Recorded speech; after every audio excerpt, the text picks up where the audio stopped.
have two solitons that will interact, and we will obtain two solitons as the final states. These solitons are given by the Sine-Gordon model. Sorry. And we will set them to have the same mass and the same rapidity. Okay, so as we have seen on the class, right, we have seen that it's possible to describe the S matrix of this as three possible interactions that may occur, right? The first one is annihilation, the second one will be transmission, and the last one will be the reflection of this, right? This we will call S1, this will be S2, and this will be S3.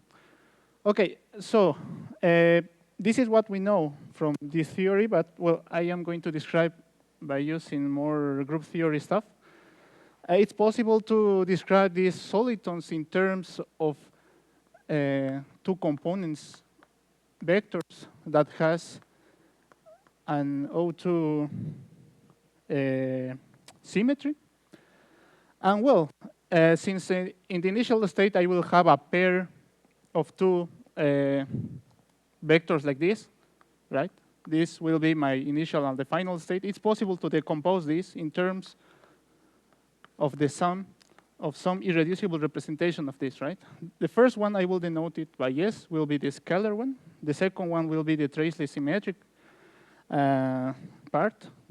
And the last one will be an antisymmetric representation. Notice that this dimensionality that we have is because we are considering this model on a 1+1 dimensional spacetime. Okay, so by doing this and also by using what is known as the Schur lemma, which, well, I will try to describe what it is. Suppose that we have some process occurring to obtain the ACE matrix of some process, and we have some particle that is on the PJ representation, and at the end we have a PI representation of it as the final state. This will be equal to some Kronecker delta and, well, a term like this. So this states that at the initial and the final state, we must have a particle with the same representation, right? In this kind of process that we are considering for our case. So by using this, it's possible to rewrite this ACE matrix in terms of what I will call representation channels. We will obtain a term that is only for the antisymmetric part for the antisymmetric particles that we may obtain, particles that will be on that representation on this one. We will have another term that is on the traceless symmetric, and the other term will be on the scalar part, right? Of course, here we will have some coefficients, but they are just linear combination of Kronecker delta stuff. Well, also with this, it's possible to obtain some sort of crossing symmetry, right? In terms of the channels, let's suppose that we have the channel, the E representation channel of S, and well, it's possible to have to describe the crossing symmetry in terms of a linear combination of the channels like this. Here we have a J.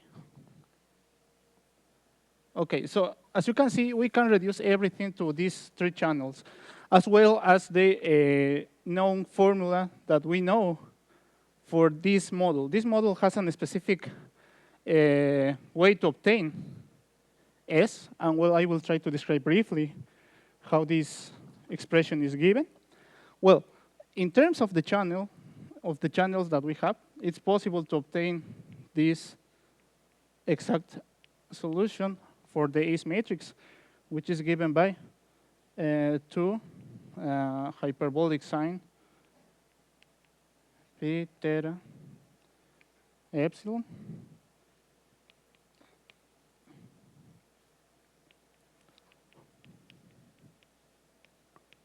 where, well, I am taking epsilon as some parameter that depends on the model that we're considering. The subtraction will be kind of the same. The only thing that we have to switch is the numerator, which is just a common sign function of p squared over epsilon. And well, we also have here an ST. And well, ST will just have, as we have seen also in the class, a bunch of gamma functions, okay? So you can notice by this denominator that we have poles. We do have poles that are located for specific values of the rapidity. The values are given by IP minus IN epsilon, where n will take values from 1 to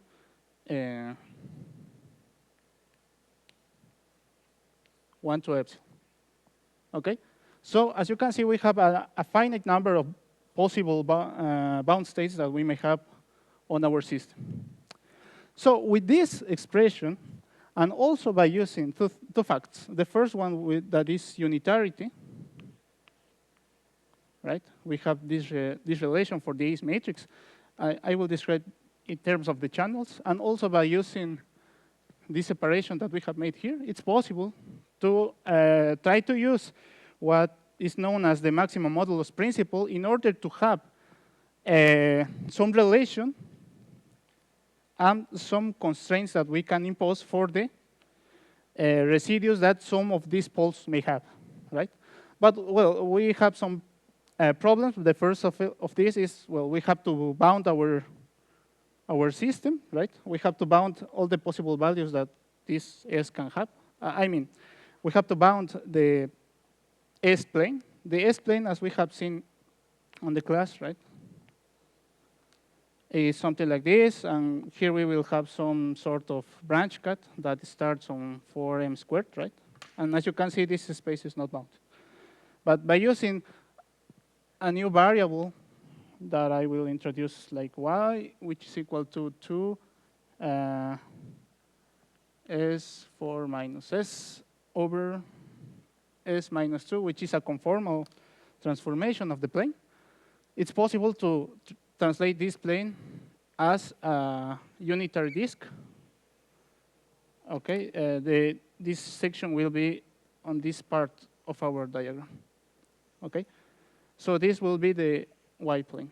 Okay, so since we have this conformal transformation, it's possible to say the following. At the boundary of our disk, which is the unitary disk, we can say that Si has to be less than or equal than 1 at the boundary, okay, in this region. So by using this and also the maximum modulus principle, it's possible to obtain the values or this inequality that we are trying to look for. For this case, let's take any residue that has any of these poles. And well, you can obtain the following expression. This will be less than or equal than 1 minus PL squared. Here we have the product of the n possible poles.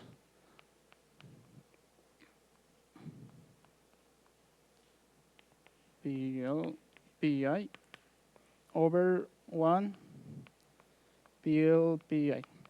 Okay. PI are the other possible poles that we may have inside of this region. PL is the pole that belongs to this residue.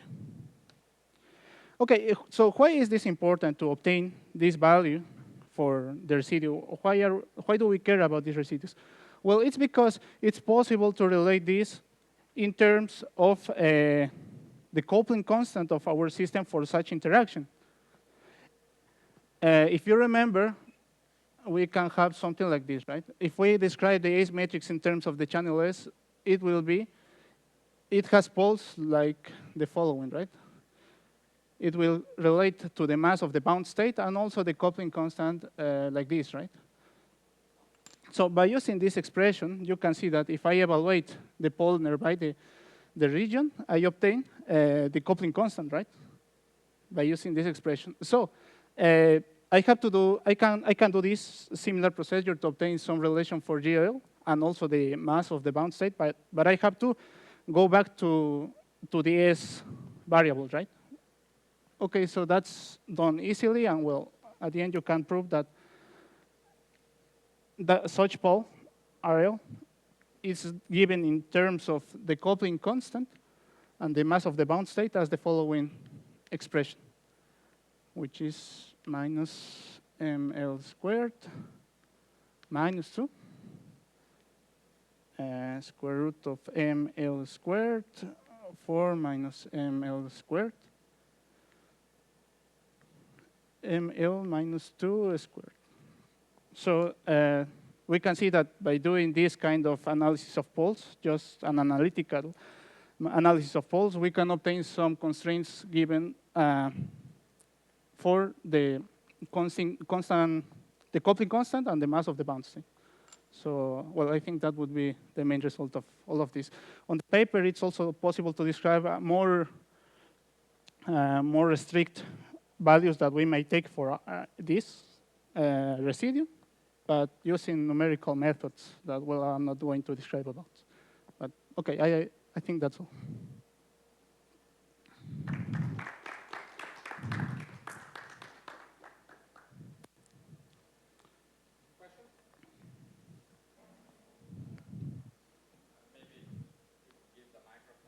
Ah. Okay.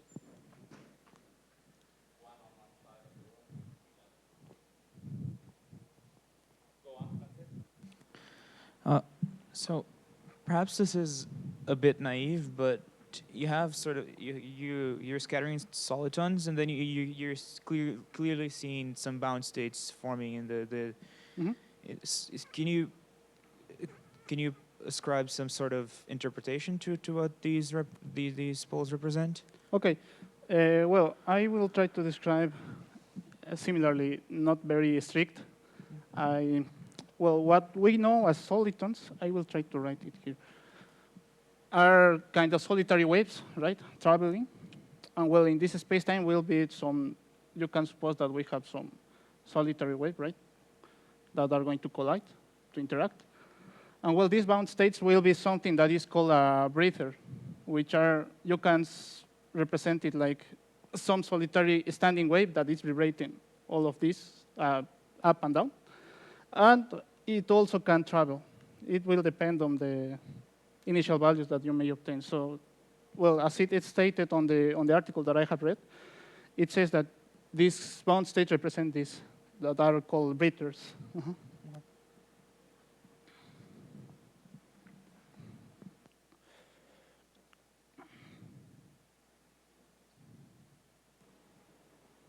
Other questions? I have a few, but you guys should ask first.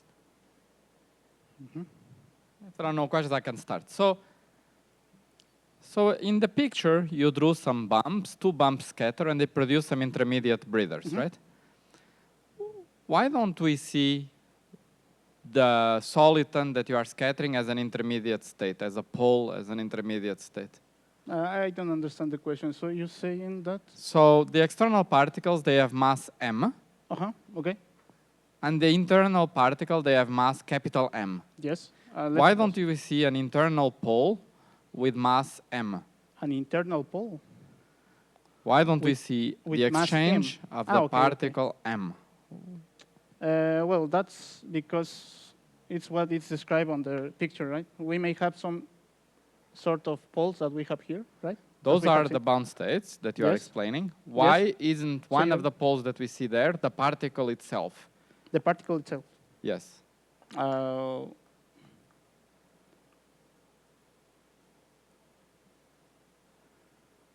that's a good question. So you drew a picture for what the particles are. Yes. And then you said that out of these 2 bumps, I can produce the bump in the middle. So you're saying that, for example, we can have two of these solitons that are going to collide, and I will just have one of them. Why couldn't you? Why couldn't you get a cubic coupling like that? Well, in this kind of process, it's because we are just considering this kind of processes, right? Where we have 2 external legs. So we must have 2 different particles at the end state, at the final state. Well, from that argument, you could never get poles of any sort. We have poles, right? Yes. So poles are not final states. They are not at physical energies. Yes, they are poles in the S intermediate matrix. states of our system. So why couldn't we get an intermediate state? Okay, you're saying the intermediate state. Yes. Okay. Because that's what the poles are, right? Yes. Why can't we get a cubic coupling that relates M with M?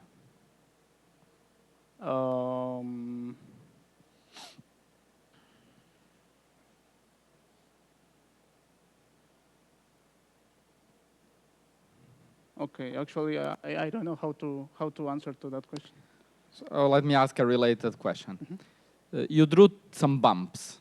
Okay. And then you said particles transform under O2. So there are two types, A1 and A2. Okay.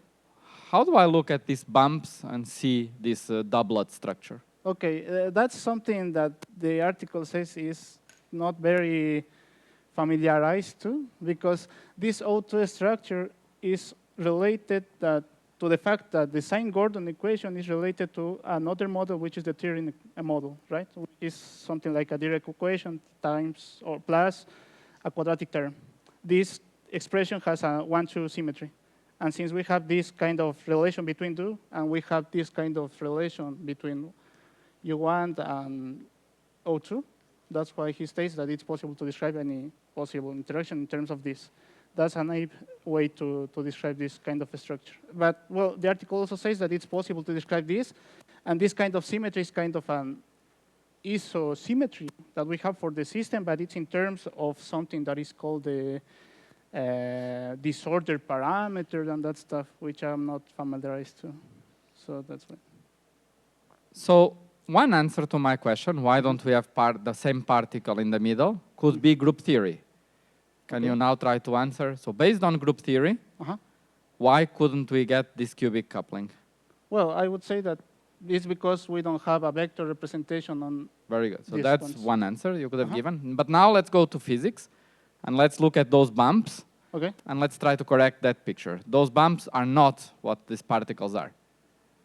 Yes, I agree with you. Because, well, as I said, it's just a graphical description that I can give based on what I know of solitons. So I would say that they are vector particles, right? You can. But let's try to draw a picture. So what is the vacuum configuration in the sine-Gordon model? The vacuum configuration. Yeah, what would be the profile you would draw for the field for the vacuum? Okay, I will try to describe it. I don't remember if it was something like you have a sort of a mass. Well, the model that is used on the model, right, is something like this. Well, the model that I am using has this Lagrangian. We have 1/2 this, and I think it was cos beta minus 1. Very good. Yeah. So what would be the configuration that minimizes the potential? Okay, so this one, Mm-hmm. we have to get this kind of relation, right? Beta equals 1 to get this term as minimum. Sounds good. And that means what? So we have some values of this that is given by this expression in terms of pi, I think, right?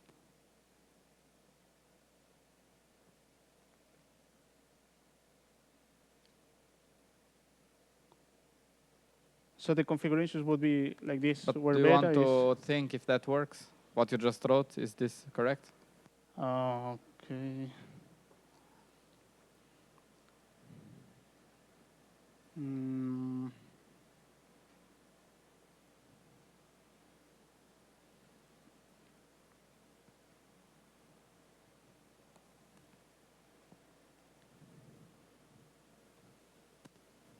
At what angles is cosine equal to 1? For this and also for this one, right? What is a cosine?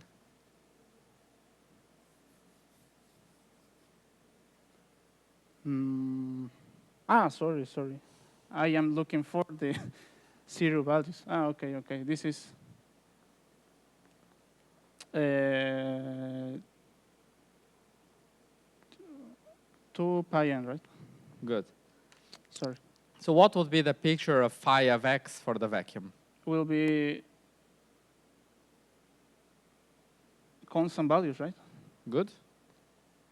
Yeah. 2 pn over bit. Yep. Can you make a picture? Can you draw phi of x? Yeah, yep. Phi of x in terms of x. You have this. Okay. And now let's imagine that is at 0, for example. Let's pick 0 to that line to be at 0. Right? So let that value be 0. Can you put 0 to the left of that line? Ah, okay. No, not there. Where we put the y value. Phi of x is equal to 0. Ah, okay. Phi of x is equal to 0. That's fine. I mean, the origin doesn't need to be 0, but that's fine. Okay. Okay. Good. So that's a vacuum, right? Okay. And now let's suppose that I tell you that at minus infinity, that's the vacuum, but at plus infinity, the vacuum is 2 pi n. So you have this value at x equal to minus infinity, you said? Yeah. And this one you will have as the... Good. Now what would you draw for a configuration that interpolates between the two? It's something like this, right? Very good. Right. Well, if you are asking for the solution for this, I think it's... No, tangent, I don't care about formulas. No, this is that's irrelevant. Of exponential and that stuff. Okay, That's anyway. irrelevant. So, okay, so now you see that you have a domain wall. That domain wall that changes between 0 and pi is the particle. That is the thing that you are scattering. It's not a bump. It's a domain wall. And now can you draw a picture for what would be the picture for, imagine you have one such domain wall moving to the right, and another one coming from the left, coming to the left. Let's add another one scattering with it. Okay. You can just continue in your picture. So there you have one particle that's moving to the right, say. And now let's draw an opposite one that's moving to the left. Okay, so... That's moving to the right, say. And here we have another one, right? Good. I would assume like this, right? Okay. Exactly. And now can you draw a picture what happens when they approach?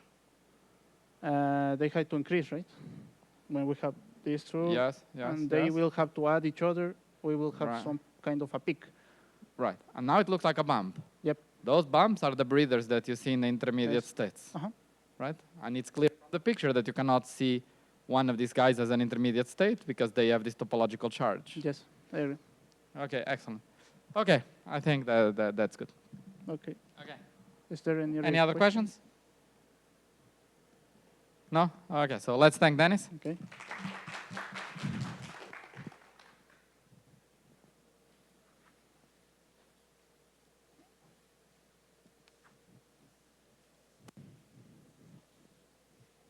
I will start erasing this.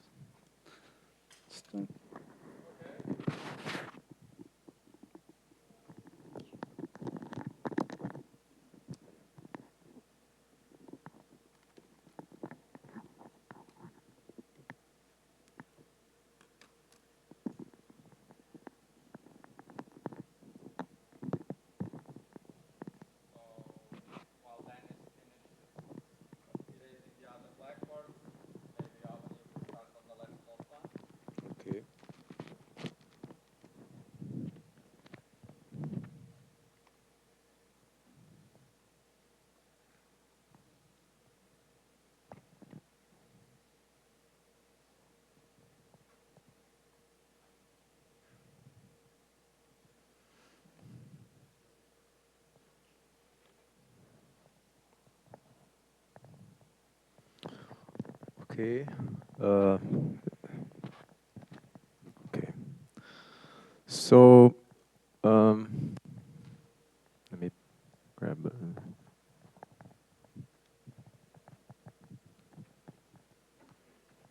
So I'm going to present this paper by Patrick Dory.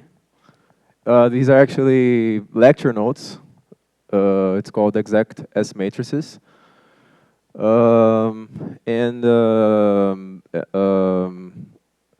Okay, so these are lecture notes in which he introduces the theory of exact S matrices.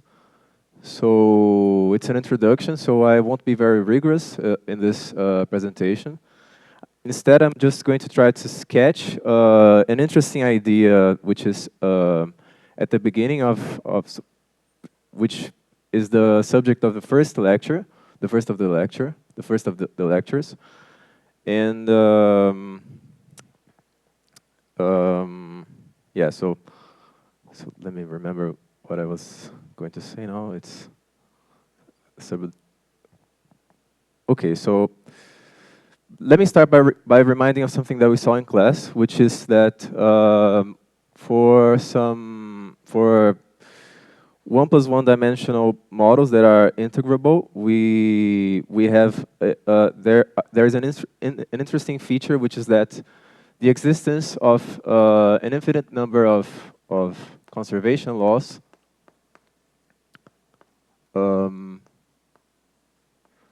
implies, we didn't actually see the proof of this, but anyway, it implies that for a given scattering amplitude, so let me draw here this scattering amplitude. See, we have m final particles and n initial particles. Then the existence of an infinite number of conservation laws implies that the set of initial momenta must be equal to the set of final momenta. In particular, this implies that the number of initial particles must be equal to the number of final particles. Okay. So this means that in these models, if I want to compute, say, a 3 to 3 scattering amplitude, this is not the same thing as computing a 2 to 4 amplitude. Okay.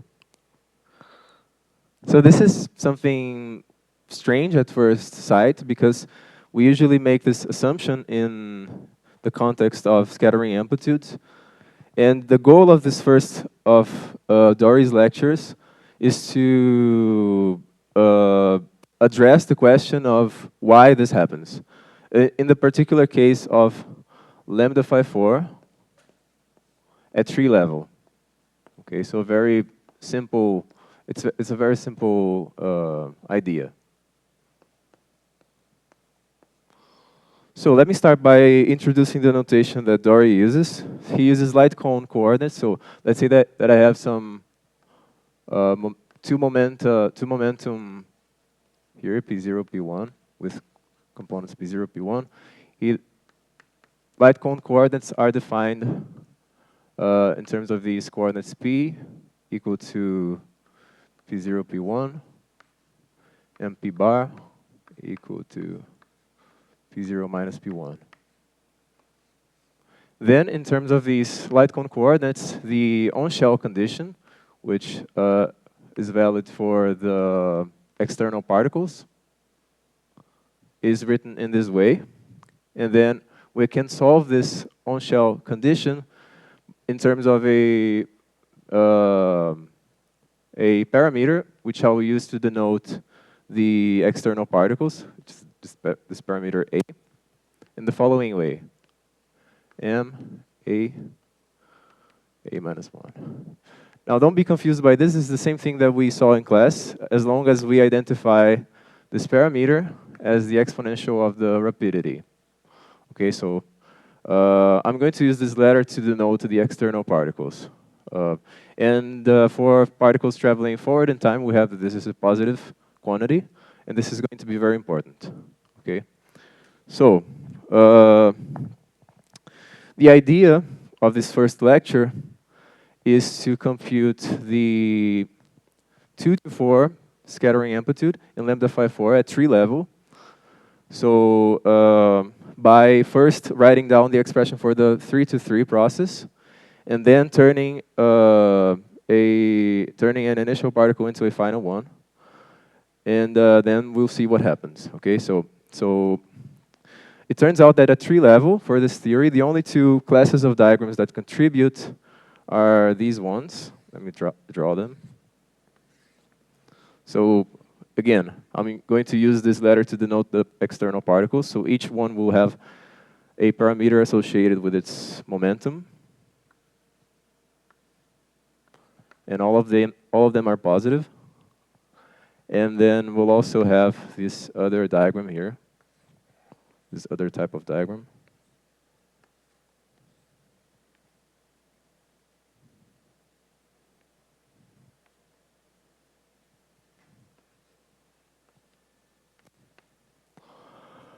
And we have to sum these two diagrams to compute the amplitude, the 3 to 3 amplitude, and then sum overall permutations of cyclic permutations of the initial and final particles. Okay, so it turns out that many things associated with the external legs and the vertices factor out when we do the sum. So the only thing that we have to care about is the internal momentum flowing in this internal leg here, which I'm going to call for. So these types of diagrams I'm going to refer to as A, capital A, and this one as capital B. And I'm going to call the momentum flowing in here as PB, and here PA. Okay. Then we just need to write down the expression for the propagator associated with these internal legs. And let me just write down the expression that we find in terms of these variables here that I defined.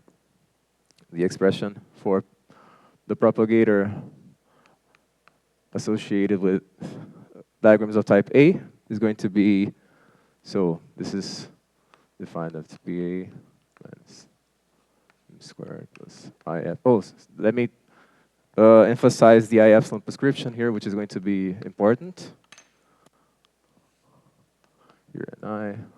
Okay, so I divided by m squared.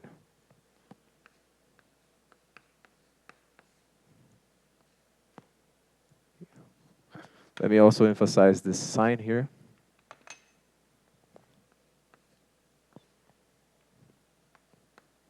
This one also.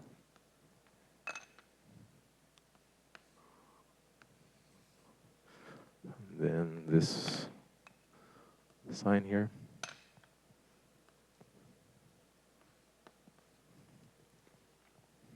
And then the propagator for the diagrams of type B will be this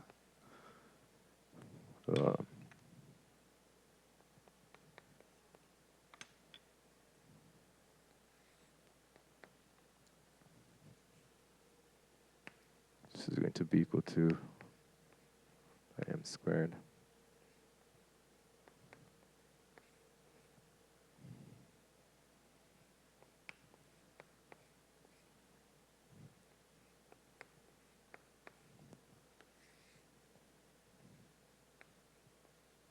Okay.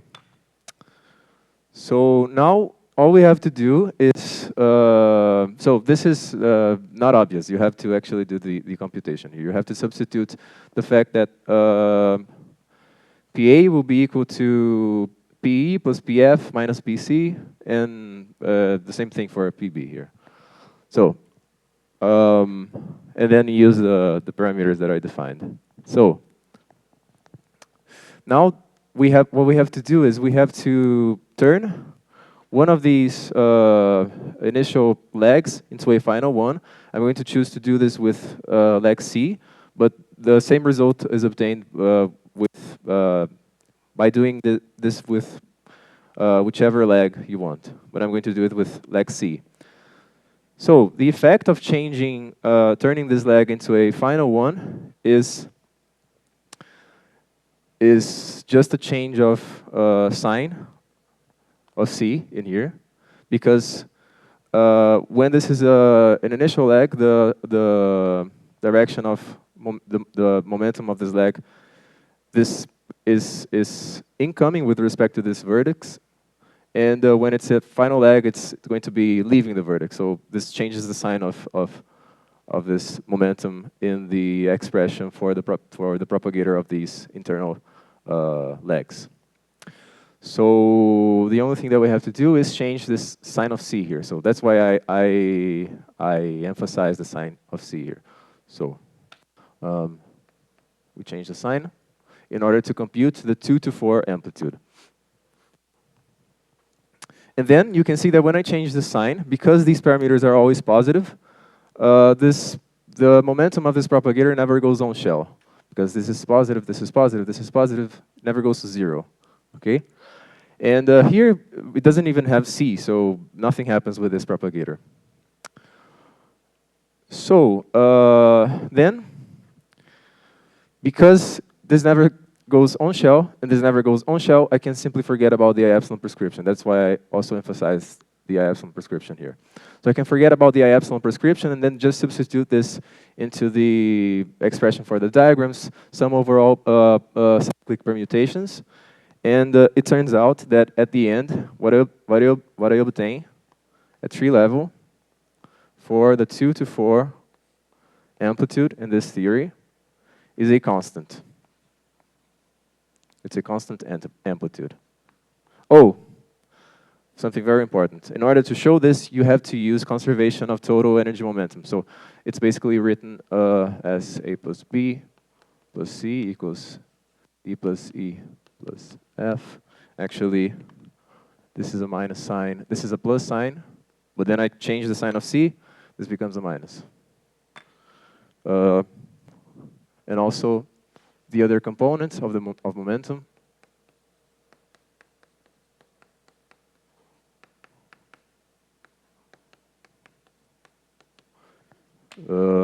Actually, this is like that.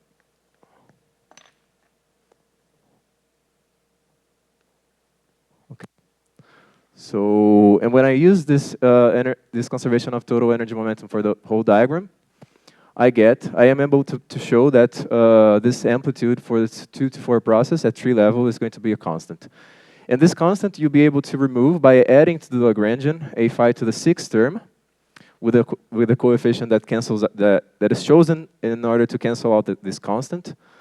And then this phi 6 interaction is going to lead to a constant 2 to 6 amplitude, which you'll be able to remove by with a phi 8 term, and so on. And at the end, you will arrive at the Lagrangian for sine-Gordon, for the sine-Gordon model. But anyway, this is so we'll end up with a model in which these amplitudes are always 0. Now, what happens with the amplitude in the 3 to 3 case? What happens is that we don't change the sign of C. So I'm just going to be fast about this because I don't think I have much time. We don't change the sign of C, and when we don't change the sign of C, this can go on shell, and because it can go on shell, then we have to take care of the I epsilon prescription. And then if you write this propagator in terms of an off-shell part and an on-shell part, the off-shell part is still going to give a constant when we substitute into the diagrams, but the on-shell part is going to give a delta function. In this case, the delta function will be something like A plus F, E minus C, F minus C. And you can solve this condition. And by solving this condition, you find precisely the condition of equality between the initial and final sets of momenta. So this is what happens. So we conclude that you cannot obtain the 3 to 3 amplitude from the 2 to 4 amplitude, and vice versa. And second, the 3 to 3 amplitude has an extra delta function that imposes the equality between the 3 to 3 amplitude is non-zero by virtue precisely of a delta function that imposes the condition of equality between the initial and final sets of momenta, which is what we expect. So yeah, that's it.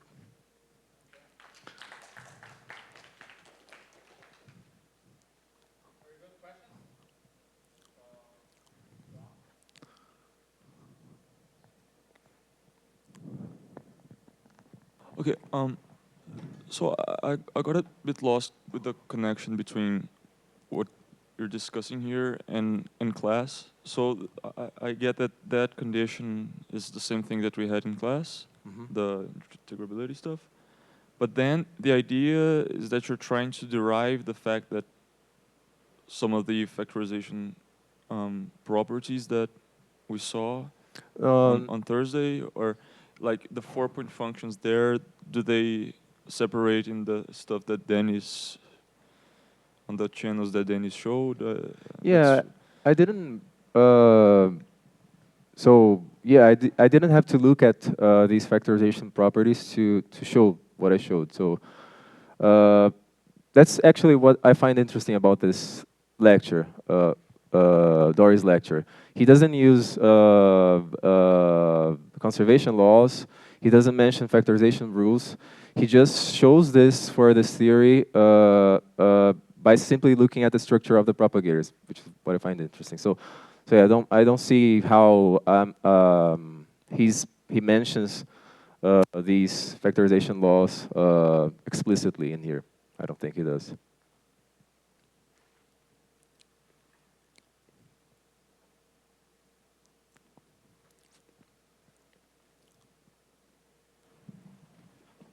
So at the end, you mentioned that this delta function right there implies that the initial and final momenta are the same for the 3-point function, right? Yeah. The 3 to 3 Yeah, scattering. 3 to 3, yeah. So I got a little bit confused. That's what usually happens when we have integrable theories, right? Yeah. But for now, we're just doing lambda phi to the 4. Yeah, I'm not Just- sure if lambda phi 4 is integrable. If I understood what he did is he started at lambda phi 4 and he ended up with sine Gordon.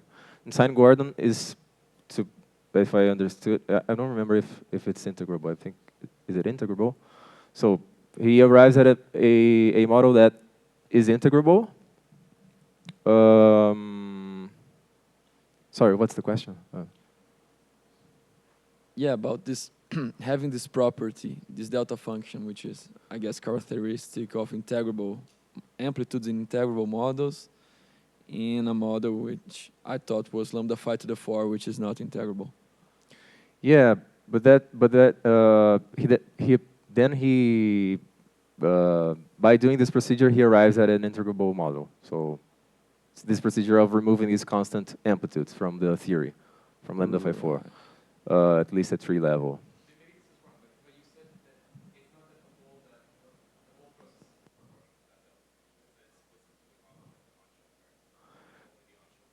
Yeah, only the on-shell part has this delta function. But I think only the on-shell part contributes to the final amplitude, because it has to satisfy that equality condition between the initial and final set of momenta. I'm not sure if I'm answering the question. Yeah, thank you. So you said two things. You said you were not sure if lambda phi to the 4 was integrable, and you were not sure if sine Gordon was integrable. You just said right now. Do you want to think a little bit more and maybe try to commit a little bit more with regard to both those statements, based on the paper of last week and based on your lecture and based on the last presentation? So at least at tree level, I think sine Gordon is it's integrable. Because we end up with well, I haven't checked for other possible amplitudes, just 2 to any number of final particles that is different from 2. But I think it is integrable. Yeah. What about sine Gordon at the quantum level? Do we expect it to be integrable? Do we expect sine Gordon to be a quantum integrable theory or just classical? I think also at the quantum level, yeah. Right. Yeah. And what about lambda phi to the 4? Only at tree level, I would say. So would you say lambda phi to the 4 is integrable at 3 level? What would that mean? What does it mean? What does that statement mean? Means there's an infinite number of conservation laws for lambda phi 4. And in particular, what do those conservation laws imply for 2 to 4? That it's 0, the amplitude. Very good. What is 2 to 4 for lambda phi 4? It's a constant. It's a constant. Is lambda phi 4 integrable? No. No. Unless this constant is 0, but it's not. Yeah, so it's not integrable. Right. Yeah. So lambda phi 4 is not integrable. It's the simplest theory you could write that it produces particles. But because the production is so simple, because it's just a constant, which is very remarkable, it could be very non-trivial, right? But because it's just a constant, with simple contact interaction, you can cancel it. And now you have lambda phi 4 plus lambda phi 6. And that is not integrable. Okay. But the production is so simple that you can cancel. And if you do it, you would derive the Sine-Gordon theory. And you would see, oh, it resums into Sine-Gordon. I see, okay. That's the idea. Very good. Any other questions? If not, let's thank Alan again.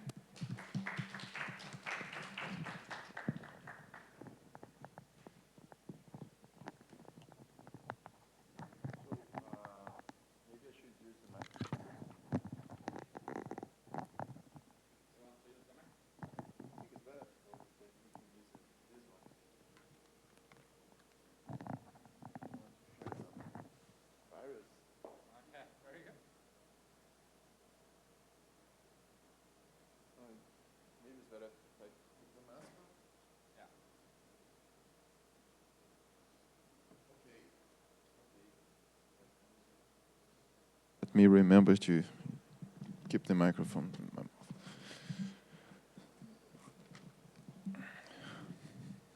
Good morning.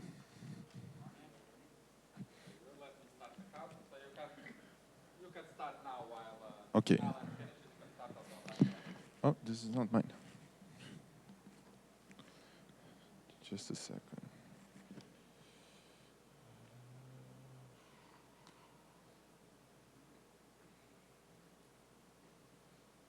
Where's my timer?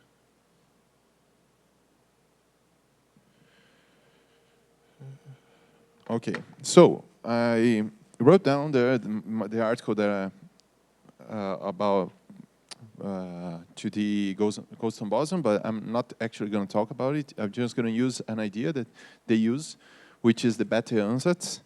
And they use it to prove the integrability in some of the theories. They use the Sine-Gordon, and they also show some relations, even in a Fermi theory with 4 fermions interacting. They show that it can be related to an integrable theory. And they use it by, they show it using the Bethe ansatz. Since I saw this ansatz in many of the papers that I was looking for, I decided to look for it and decide to present about it. And most of the things that I'm going to talk about is of this other paper by Fedor Maulik, and which is a lecture note about the Bethe ansatz, which is actually an older topic, not so new topic, but I thought it was important for this purpose. The idea here is that if you have a 2-dimension theory with some particle on it, then it's going to be this particle, if you have the ansatz that this particle obeys some planar wave equation, of the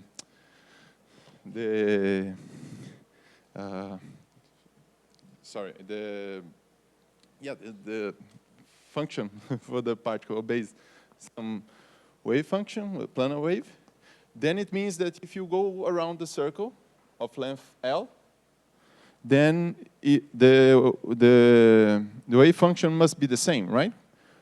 E to the I p x plus L, which means that you quantize e to the I p L is equal to 1, and then you can quantize your momentum. This is very trivial. Everyone knows about it. But the idea of the Bethe ansatz is what happens when you have more than one particle in this line.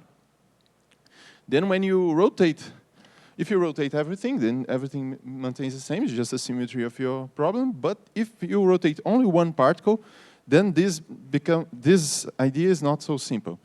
You're going to interact with this particle while you're rotating and going back to the same place. So here you have something like e to the IPL times the scattering matrix between 1 and 2 of P1 and P2 needs to be equal to 1. And the idea here is that you can find relations between you can show this for P1, and then you can show this for P2. You're going to have two equations, and you're going to have the same number of equations as your variables, so this is going to be integrable. And what I think the article does, which is very interesting, is that the type of particle doesn't need to be the same. And it uses the properties that we study in class, that we always have two scattering. There is the set of momentum, the set of initial momenta is equal to the set of final momenta, of course. And there's no creation or annihilation. There's no unphysical particles as well. So it's all in this model. But when you're dealing with different types of particles, then we're going to have a group structure here, which can be, let's say, some SUN. And each of these particles is going to carry a space, which is some matrix, some spinor, which is going to carry. Let's say you have k particles, you're going to carry a c to the k space, which this matrix, which each particle belongs to. So the amplitude is going to have ck times ck. The space is going to be the composite of n particles, up to n particles. And this becomes non-trivial if you have the scattering matrix becoming a matrix of k by k. You're scattering two matrices, so this is going to be an k by k matrix. And here you can have n particles, so here you also will have the product of n. Sorry for the notation, but I think it's very clear what I mean by that. And because of that, the diagonalization of this matrix here is not trivial. And the way that the article presents it is by doing scattering of unphysical particle through all the others and rotating around in circle. This unphysical particle, he calls it some A. And then if you rotate it all around the circle, you're going to have something like SA1 of P, which is the momentum of this particle. Here we have P1, P2, up to Pn. And then you have here the product of Pj and the J up to N. Right? This is going to be the matrix element of this thing. But this depends, of course, on A. So we have to take this dependence out by taking the trace of this matrix element to itself. And this is actually the method that gives the structure for some matrix that he calls transfer matrix, which is which is used a lot in some solid state physics. And this transfer matrix is only dependable on one momentum. And the important thing about it is that he can prove by using the formula of the Young-Baxter equation, which is let me write it here. Sorry. The Young-Baxter equation, which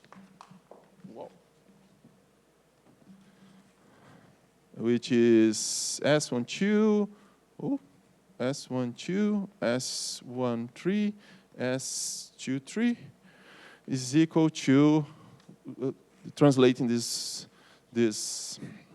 line around, so this is going to be S23, S13, and S12, which means that S12 times S13 times S23 is equal to S23, S13, S12. And using this, he can prove that this matrix is going to be, if you take like one particle A and another unphysical particle B, these two transfer matrices are going to commute to each other. Pj is going to be 0. And because of that, you can choose a set of eigenvectors for this matrix that are common to all of them, which you can use to find some eigenvalue for this matrix. So using this transfer matrix, you're going to have something like e to the minus IPL is equal to the eigenvalue, some eigenvalue of P. Here, let's put some coefficient J and J. Bad choice of chalk. Yes, so here you have the equation, and you're going to have one equation for each P, for each Pj here. So this is going to be integrable system.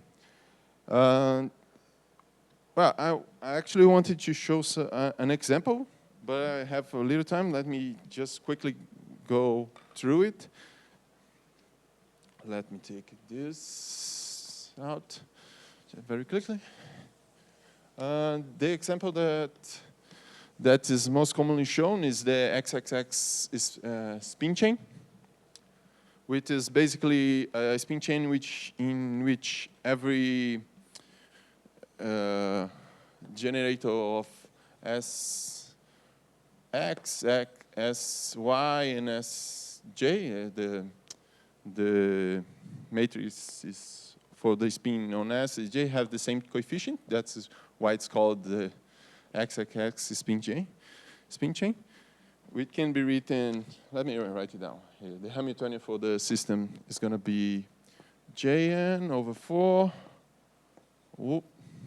minus J. You see here the same coefficient for all over I, 1/2 of Si plus Si minus plus I plus 1, Si minus Si plus 1 plus, and here you have plus Si plus 1, Z.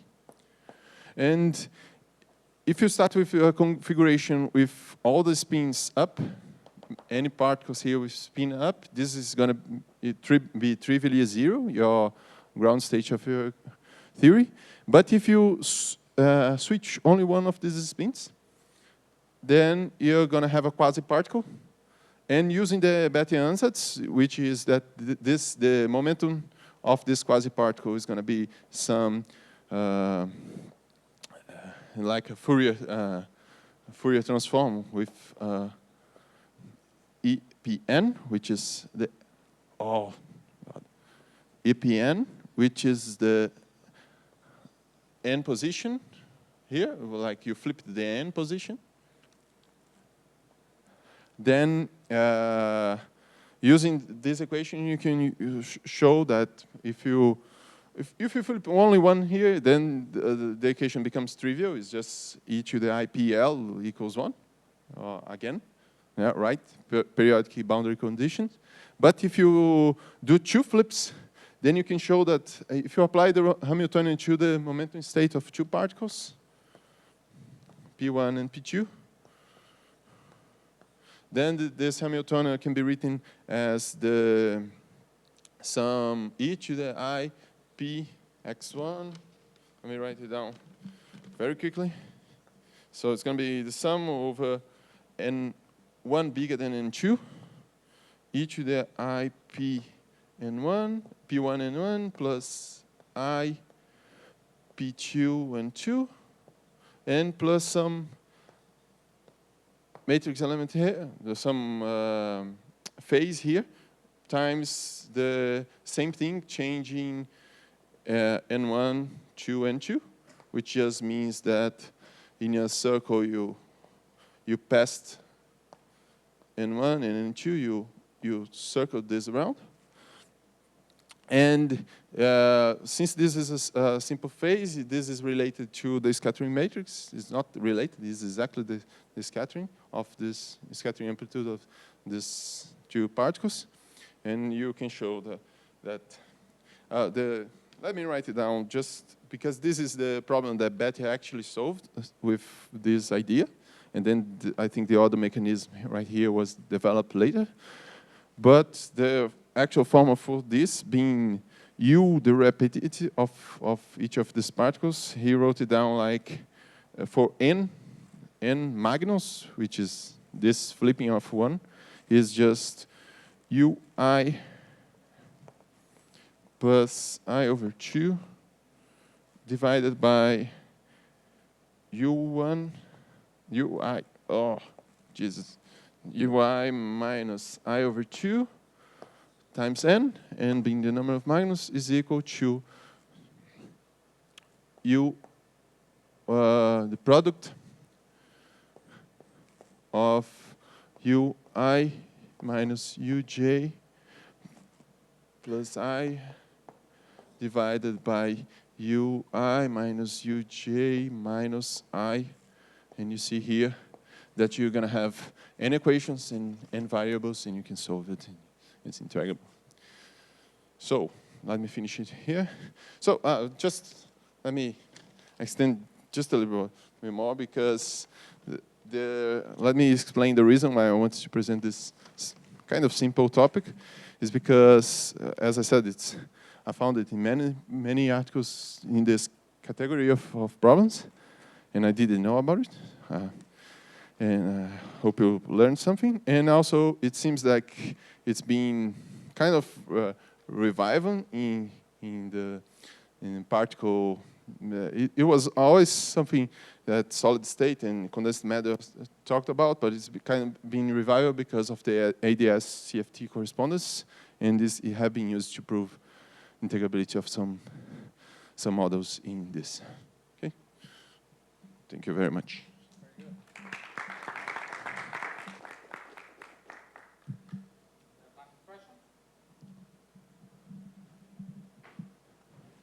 Be gentle.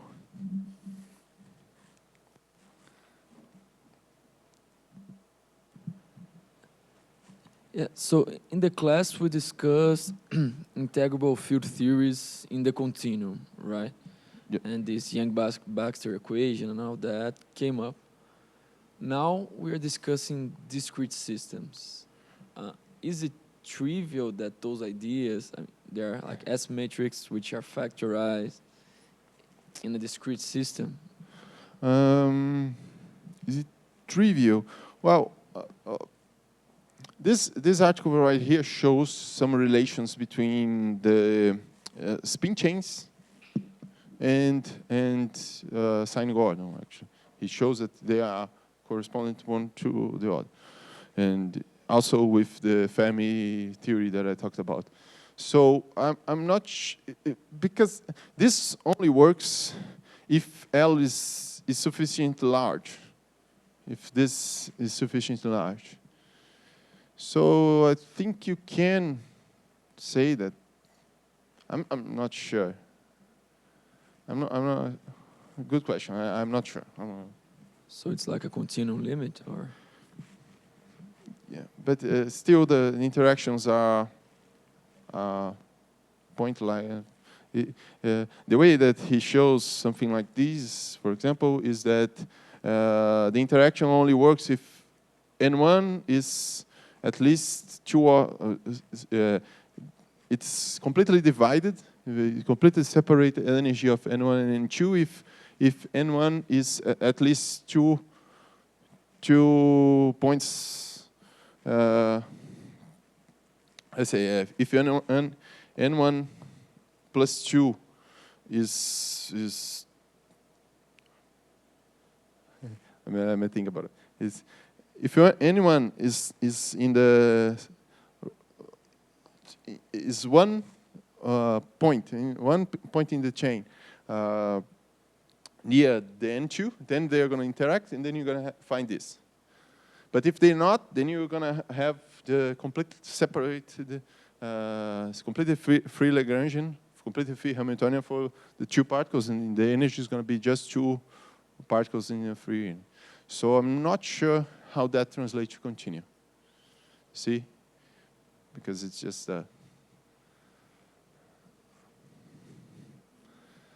maybe you can say at some point in the continuum limit that they do not interact anymore. Yeah. This is actually something that he talks about. He says that since L is large, then at some point all the particles are not going to be interacting, and this is important. If L is not large, then the energy are going to have some. The energy are going to have some. It's going to be the sum over the energy of each free particle plus some term that depends 1 over L. Some correction of 1 over L here. See, L is large enough, then you don't care about it. Okay, so you wrote an equation with some U's that yes. If you solve this type of equations, you get a spectrum of this spin chain. Can you just tell us about the physical meaning of the various terms in this equation? What's the left-hand side? What's the right-hand side? Yeah. How does it connect to the very first type of equations you were writing in the beginning? Yes, so this is the rapidity. The rapidity can be written as U of I is equal to cos h of some constant time p. I don't remember what's in here. But since this here was just e to the IPL, you can transform this part into this. So PIL. L here I wrote as N, because our L is for the continuum, N is for the... So this here is equal to this.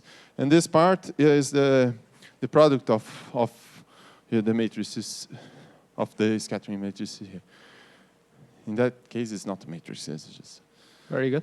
So the main message of your first half of your presentation was that if now someone gives you an exact S matrix, which is a matrix, like you explained, in the lecture we saw, now I know how to scatter anything. It's one of the experiments we do, right? We scatter stuff.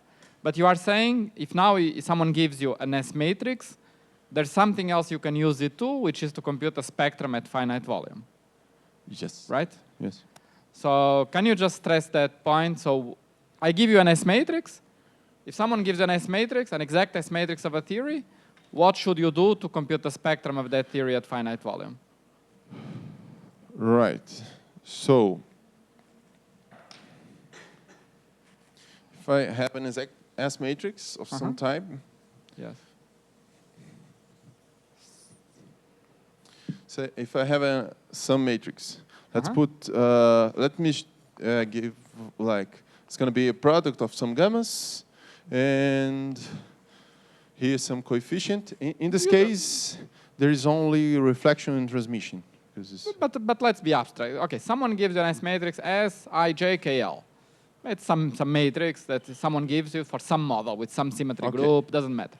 Okay. What is now the next step that, what would you do now with this matrix? What would be now, based on what you learned, what would you do now to compute the spectrum of the theory? I'm going to scatter it with an unphysical particle, an auxiliary particle. So I'm going to have with some momentum. Good. And I'm going to choose the momentum to be equal to one of the particles. So I'm going to have the S between my particle that we call A, 1, with let me choose the momentum of A to be P1. P1 and P1. This is going to be something that I can easily define. All right, so P1, P1. And then I'm going to have all the other A times 2 up to A N. Do you want to write the argument of the last S, please? Just the argument of the last S. You wrote the argument of the first S. Can you put the arguments on the last S? The last S in your expression. Yes, Can you just put the arguments sorry. there? Just Okay. just so I see what it is. Is P1 to P. Very good. And That's perfect. okay, so then I can characterize this as my TA matrix. Very good. You also said you Which- trace, right? So you Huh? want to put a trace on the left, right? You said there was a trace. You want to put a trace on the Yes, left-hand yes. side. Let's Ye- put a trace. Let's put the trace over A. Very good. Perfect. And then I can characterize this TA and solve it exactly. This is since I have the S matrix, I'm gonna have the matrix elements. Which Right. A, B. Let's put an SU2 here.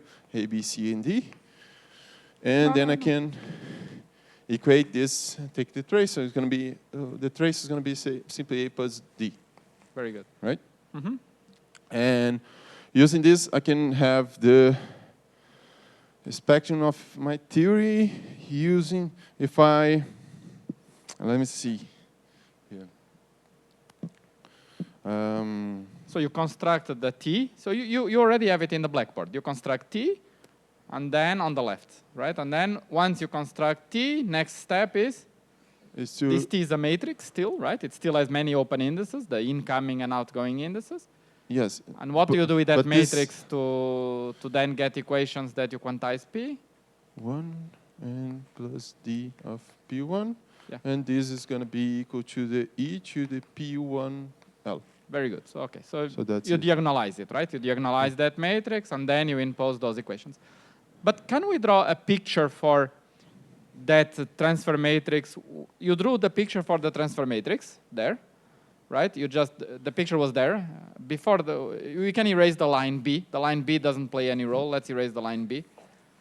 So that was the picture for the transfer matrix when you scatter this auxiliary particle with your physical particles.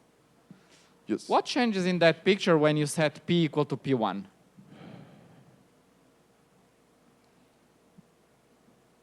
Oh. What changes in the spatial honest? So now P becomes P1, and something nice happens in this picture. Can you see what? So I'm going to give you a hint. It's in the Oh, first this- S matrix, not the other ones. The other ones, they continue to be P1 with P2, P1 with P3, P1 with P4, but that's what you wanted, right? Because you wanted to get the scattering of the particle with everyone else. But what happens in the first vertex when P1 meets P1? What happens in oh,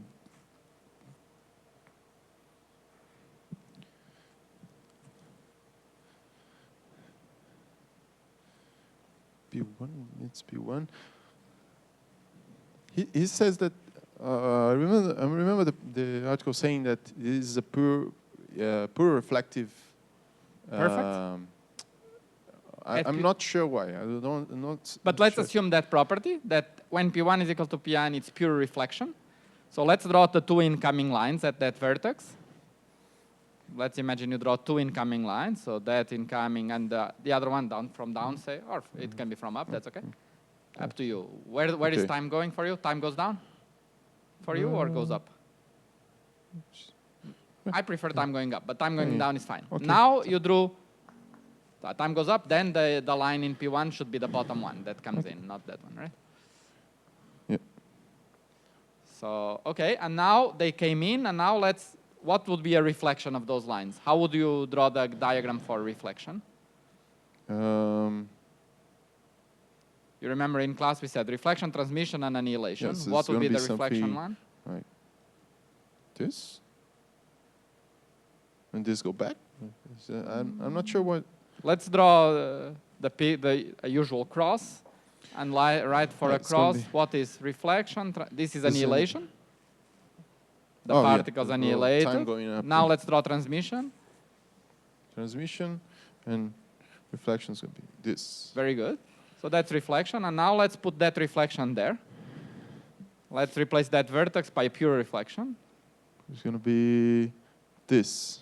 Very good.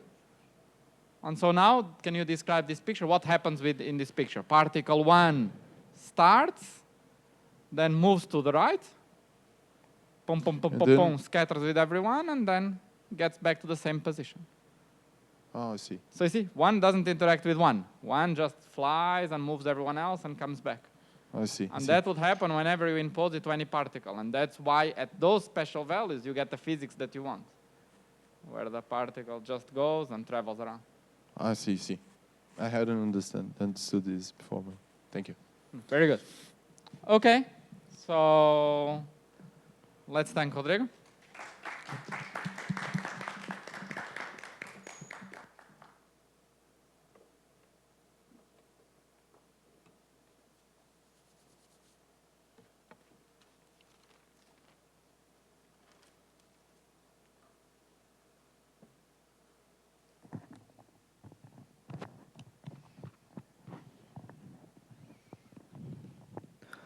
Tá funcionando? Tá.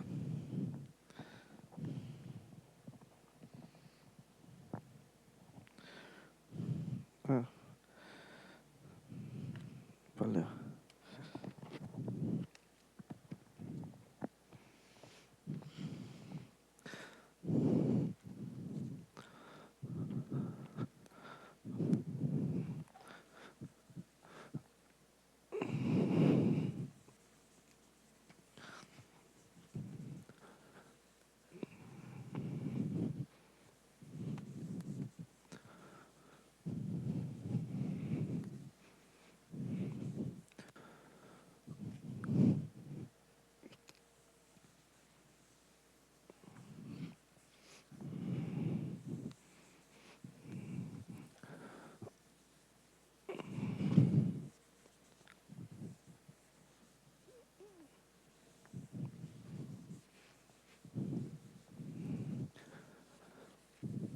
All right, so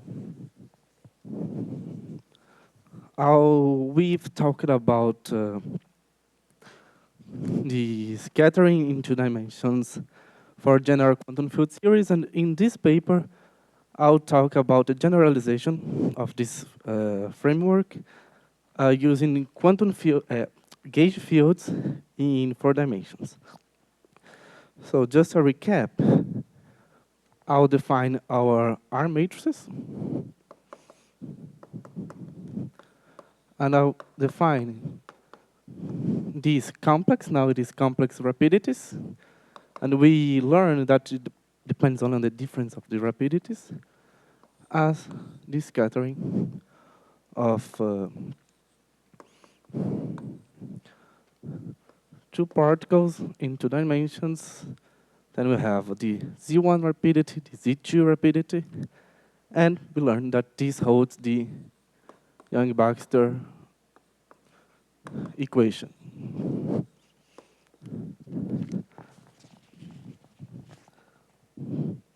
Now, what I'll do is I'll go to 4 dimensions and I'll add gauge fields. So this is what we learned from last class.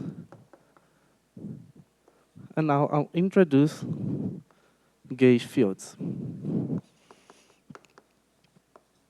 It is interesting because the world is 4 dimensions and we have gauge fields, so having this Young-Baxter equation taking place is important. So I'll introduce here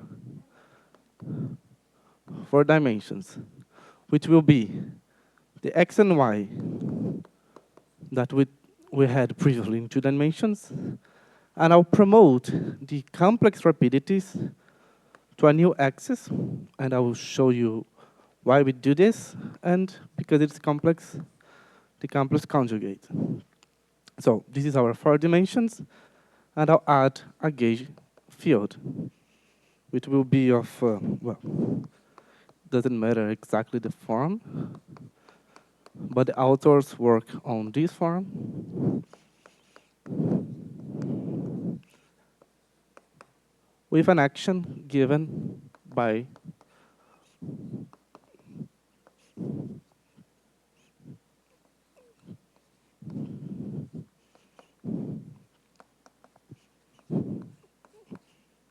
A del A plus 2/3 A, I, J, K, I, J, K, epsilon x, y, z bar equals to 1.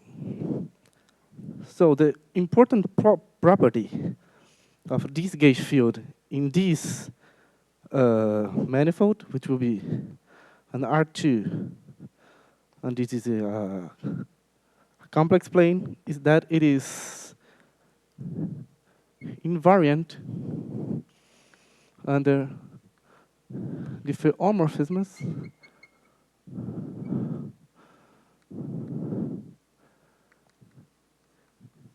in R2. So we can go to R2. This will be diffeomorphic. The action will be maintained. And you expect your physics to hold the same.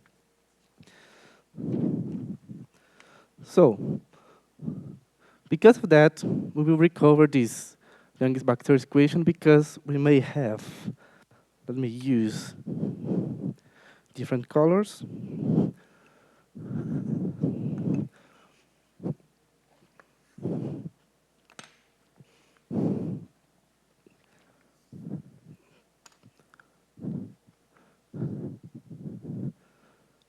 And now here. The diffeomorphism invariance means that I can take this line, which is a particle line. Actually not. Here, the lines were understood as particle lines. And now that I introduce gauge fields, our lines will be understood as Wilson lines, because Wilsons are gauge invariants of our theory. And then, taking advantage of this diffeomorphism in the x and y plane, I will move this line in such a way that will not change the topology, because it is diffeomorphic. So we have here the topology of one hole, here the topology of one hole, and then they should be the same. The problem is that in the middle of this process, we lose this property when the yellow line crosses the two in the same point. And this spoils the invariance under the diffeomorphism of our theory. The solution the authors propose is exactly to add a new dimension, which will be our z dimension, and then our z, or y, or x, and draw here the z bar because it is 4 dimension. And then because each line may have its own rapidity, they are now at different places in our 4-dimensional manifold. And there is no longer this divergence of the 3 lines coinciding and spoiling the invariance. All right, so consequently, the Young-Baxter equation will hold as far as all these are different. The question comes: what if two z's are equal or at least very close together? When the z's are very close together, because we are in gauge theories,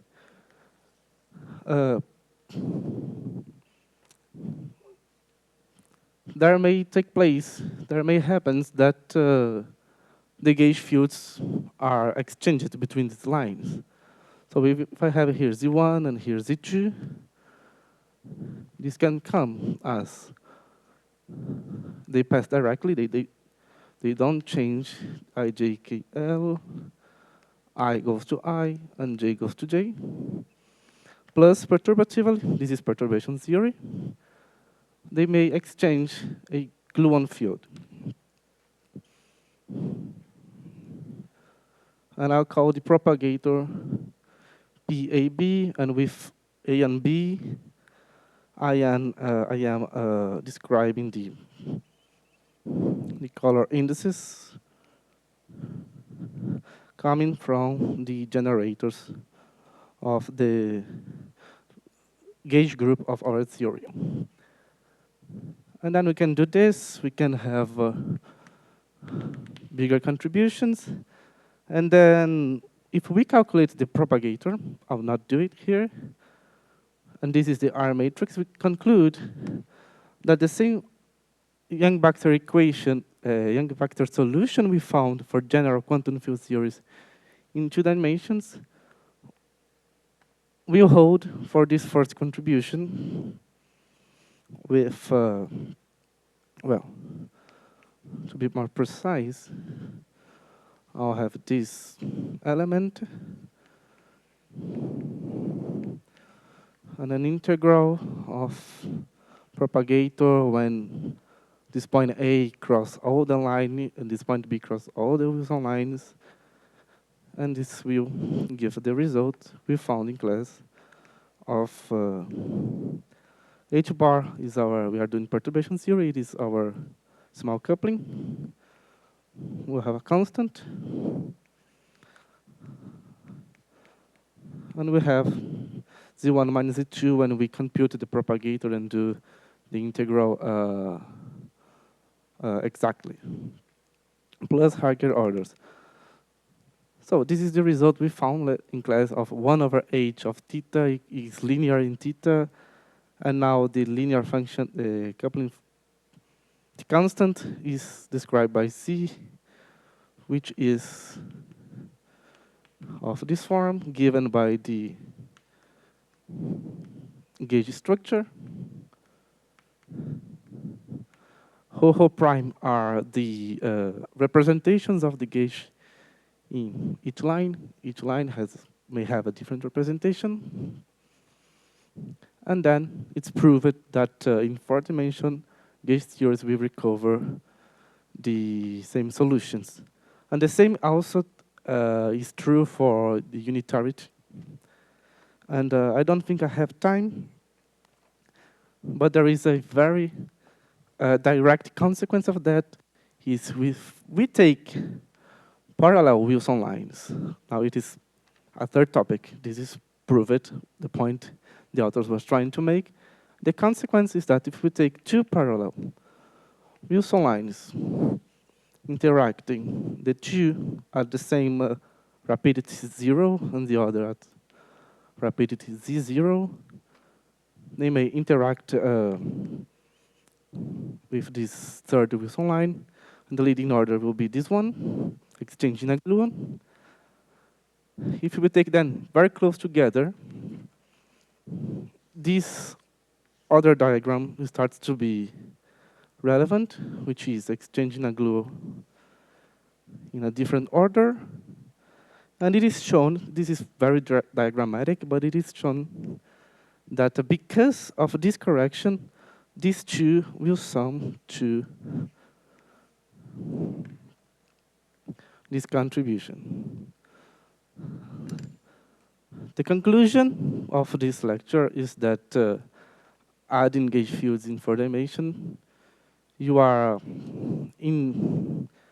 obeying what you expect in 2 dimensions for quantum fields, and by consequence of this correction, you can also have corrections to 2 Wilson lines that come together, that come very close together. The author discusses another anomalies that takes place when you add gauge fields, but I will stick with this operator product expansion. And that's the goal.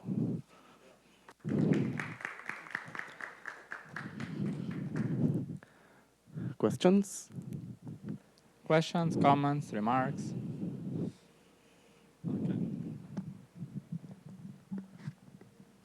Hey, so you said that the first H bar contribution to R already reproduces what we've seen in class.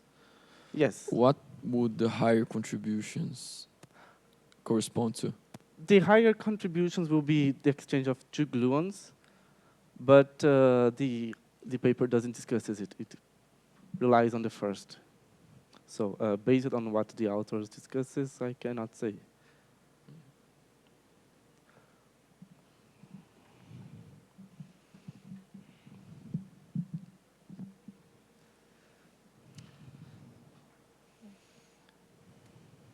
But what do you think the result should be for the next terms? All right, so I would imagine that there will be two propagators, and then maybe a correction z1 minus z2 squared,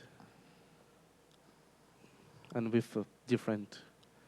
And so do you think the R matrix, for example, could eventually become 1 plus some rational function of z1 minus z2 times some tensor? One. You said a good word, yes. I expect every point, every term to be rational. And the full result, you expect it to be, say, imagine we are doing SU2. So there are two invariant tensors I can write, identity and permutation. All right. And now, would you say that it's possible that perhaps if I could resum all the diagrams, the ratio of these two tensors could be some rational function of the difference between the z's, for example? I think it would be a rational function.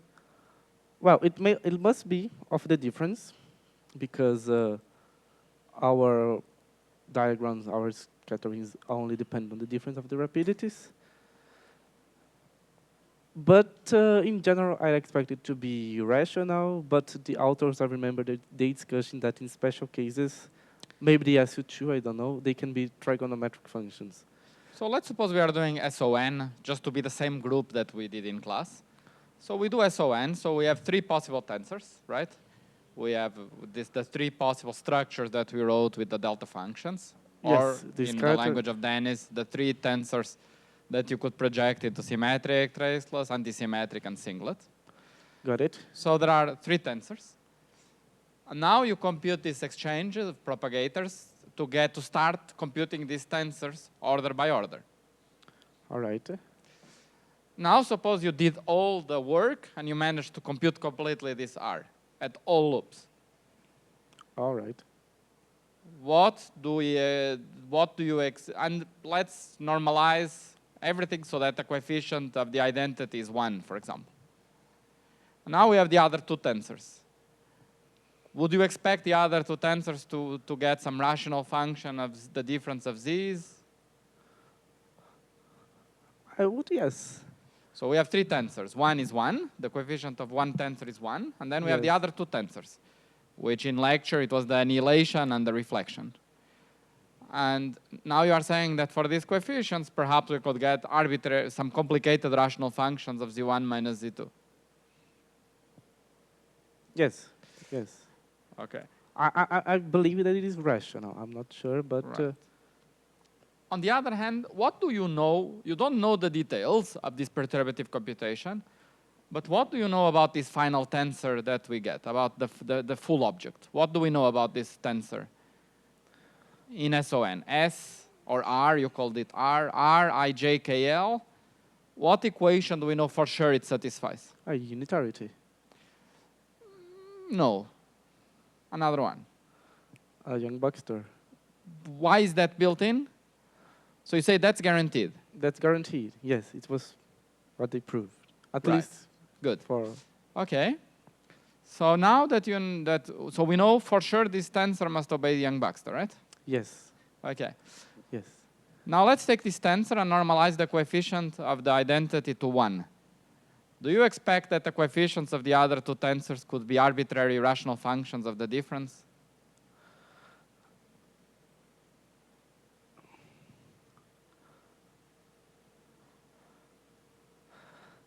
from what we got from last class, we were able to calculate the branching ratios. Therefore, the branching ratios will have information of the fractional, or if they are fractional, and I think so, of the coefficients. And let me think. Yeah, it's correct what you're saying, yeah. Yes, but doesn't give an answer. Almost, you're almost there. You're epsilon away. You can now be sharp and commit. And therefore, even though it might be hard to do diagram by diagram, what do we know the result? Do we know the final result?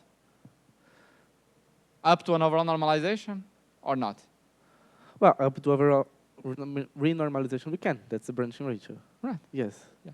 So it's not true So that the answer is no. So they cannot be complicated rational functions. They are the very simple rational functions we found in class, like 1 over theta plus a constant, and that's it. Got it. Right? So for example, to get 1 over theta plus a constant, when you expand, you would get 1 over theta plus constant over theta squared plus constant over theta cube, etc., etc., etc. And those would be what you would get at each order in perturbation theory, for sure. All right. It must be, right? Because it must be Young-Baxter. So it has all the terms. Right, that's more because of being solution to the same equation instead of being 4 or 2 dimensions. Right. So because you know Young-Baxter is built in, because you know it's a function of the difference, and that's all we use to derive the solution, then you know that order by order in perturbation theory, you get the expansion of the trigonometric function. Okay. Okay, very good. So another question. So it's a question of language, but I'm a bit puzzled by these words, diffeomorphism invariant. What is a theory that is not diffeomorphism invariant? A theory that will not maintain the topology of your diagrams.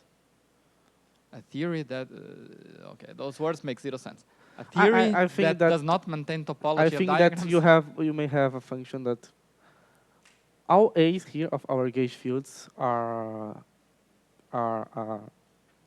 functions of the 4 dimensions.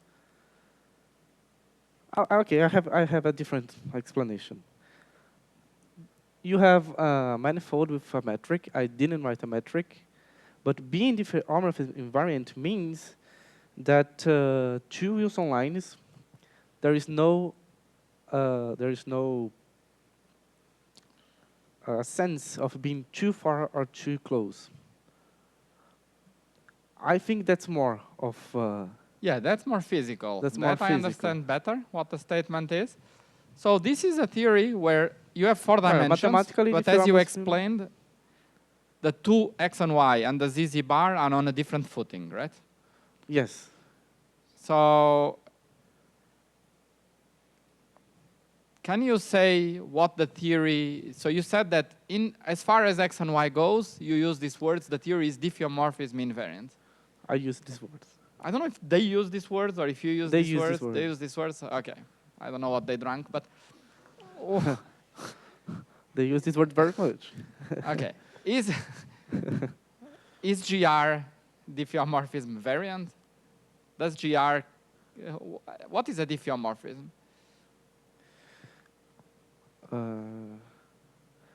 It is related to the metric. Yeah. Well, I just don't know a theory that is not diffeomorphism invariant. It just means some crackpot theory that where it's diffeomorphism just means that it's up to you to label points as you wish, right? It's not a symmetry, it's a gauge redundancy. So all theories are diffeomorphism invariant. It probably means topological. It's the fact that it's topological. It doesn't care about the metric. It's independent of the metric, and therefore you can shift these lines around arbitrarily. Exactly, yes. But that's what you said physically. That I understand. It's just these words, I have no idea. And what about z and z bar? Is the theory... What happened with z bar? Z bar actually plays no much role here. It is... Well, I think this bar is the complex conjugate of z, and z is exactly the tool we use to hold the Young-Baxter equation in 4 dimensions. So we use Z and Z bar because we have a complex. We generalize the rapidity to a complex constant, complex value, and then to get the whole complex plane, we get two axes, Z and Z bar. And why don't things depend on Z bar? I think they depend on Z because A does not have a coordinate on Z. This makes the Z free to be used. So Z bar and X and Y will not be related to holding the Yang-Baxter equation the way we do. I don't think Z bar plays a role. It is just you could add more dimensions and more. But this is designed so that the theory is topological in two directions. That's crucial. And it's holomorphic in the other two, right? Yes. So that's what's the crucial property of this theory. It's that it's topological in two dimensions and holomorphic in the other ones, and therefore it's a function just of Z. I don't know what holomorphic is. A function that's holomorphic is a function that depends on Z, right? Okay. That's a definition in complex analysis when the function doesn't care about the real and imaginary part, but just of Z. That's what an holomorphic function is, right? When you go to the complex plane, it is when you write f of z in every equals z cube, direction. It's just z cube. It's not real part of x cube plus imaginary part of to the power 4. That's an example of a non-holomorphic function, right? And things here are holomorphic, and you could ask, why are they holomorphic? Why are they holomorphic? Yeah, why don't they depend on Z bar? And the theory is designed so that the theory is holomorphic. That's important. Otherwise, you could not argue that, because we use that. We set the spectral parameter is a complex number. We don't allow us to go inside and separate real and imaginary part of the complex parameter. So the theory, the two properties of the theory that you liked was you wanted the theory to be topological, because then you wanted to move lines. And you wanted the theory not to be topological in the other direction, because you want it to depend on the distance, because that is going to be the spectral parameter. But you did want it to be holomorphic. You did not want it to depend on Z and Z bar. And so the question is, can I engineer a theory that has these properties? It's topological in some directions and holomorphic in the other ones. And that's what this Lagrangian does. That's what this is designed to do. Those are the two key properties. Because this is not any, the way you stated in the beginning, it looked like you said, take gauge fields in 4 dimensions. This is not gauge fields in 4 dimensions. This is a very special theory, very tuned theory that does use gauge fields in 4 dimensions. It has nothing to do with chromodynamics or with usual gauge fields in 4 dimensions that we are used to. That's important. All right. Yes, because the manifold is not R4. It's not R4. It's very, very. It's not Lorentzian. Right? You break. It's not Lorentz invariant. So that's important. All right. Very good. Good point. Let's thank Leandro.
Okay, so please make sure that you wrote all your votes, not to be influenced after we start voting. So think about the votes for everyone. Pode cortar, sim, obrigado, Luís. So I don't need a microphone, right? So make sure that you know all the votes for everyone.